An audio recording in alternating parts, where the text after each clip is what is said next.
मई के महीने में मणिपुर सुलगता रहा, लोग मरते रहे, दंगे होते रहे। अभी भी ये आग थमी नहीं है। अब तक हुई हिंसा में करीब 80 लोगों के मारे जाने की खबर सामने आ चुकी है। लेकिन सवाल यह है कि क्यों 5 मई से मणिपुर में सेना की तैनाती के बाद भी सूबे के 2 समुदाय एक दूसरे की जान लेने पर इस कदर आमादा हैं। नमस्कार, आप देख रहे हैं आज तक डिजिटल। आपके साथ मैं हूं चित्रा त्रिपाठी।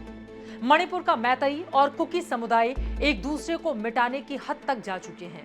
हिंसा कम होने के बजाय बढ़ती हुई चली जा रही है। लेकिन सवाल है कि क्यों?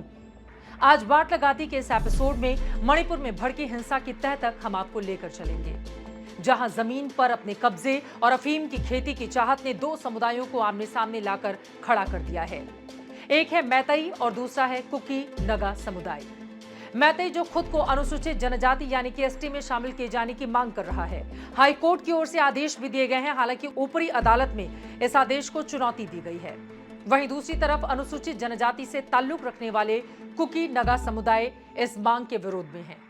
कुकी नगा समुदाय का कहना है कि मैतेई समुदाय की ये सारी साजिश उनकी जमीनों को हड़पने के लिए है, क्योंकि अनुसूचित जनजाति के दायरे में आने के बाद उन्हें जंगल की उन जमीनों की खरीदारी की कानूनी अनुमति मिल जाएगी जिस पर कुकी नगा समुदाय का सदियों से वर्चस्व रहा है।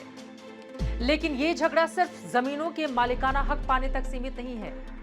इसमें अलग अलग कई एंगल हैं, जिनमें से एक एंगल अफीम की खेती के एक मुश्त वर्चस्व में लगती सेंध के डर से भी जुड़ा हुआ है।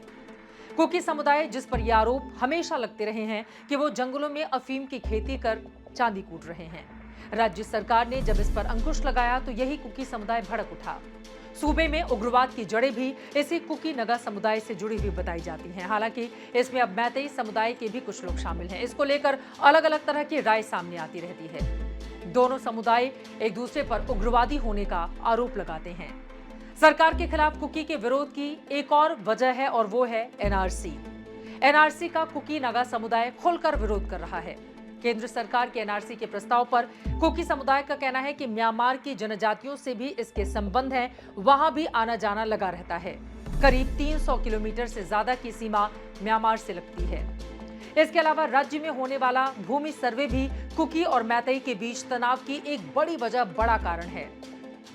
मैतेई समुदाय के लोग राज्य में भूमि सर्वे चाहते हैं, जबकि सरकार के इस कदम का कुकी नगा समुदाय के लोग विरोध कर रहे हैं। उनका मानना है कि जंगल की जमीनों पर हमारा पुश्तैनी हक है, जिसमें मैतेई समुदाय के लोग दाखिल होना चाहते हैं, जिसके लिए बीती 3 मई को मैतेई समुदाय ने जनजातीय एकता मार्च निकाला, जिसके बाद मणिपुर में हिंसा भड़क उठी।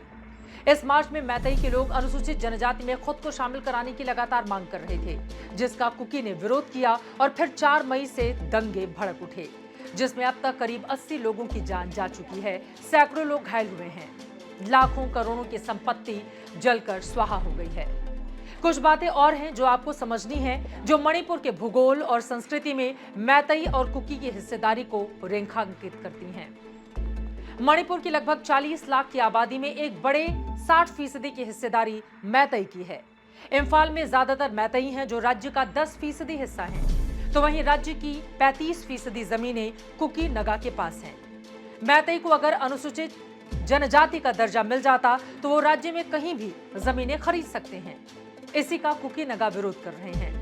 हालांकि राजनीतिक रूप से मैतेई ताकतवर हैं, क्योंकि विधानसभा की 40 सीटों में से 40 सीटें मैतेई बहुल इम्फाल घाटी में हैं, तो बाकी कुकी नगा समुदाय के प्रभाव वाली सीटें कही जाती हैं।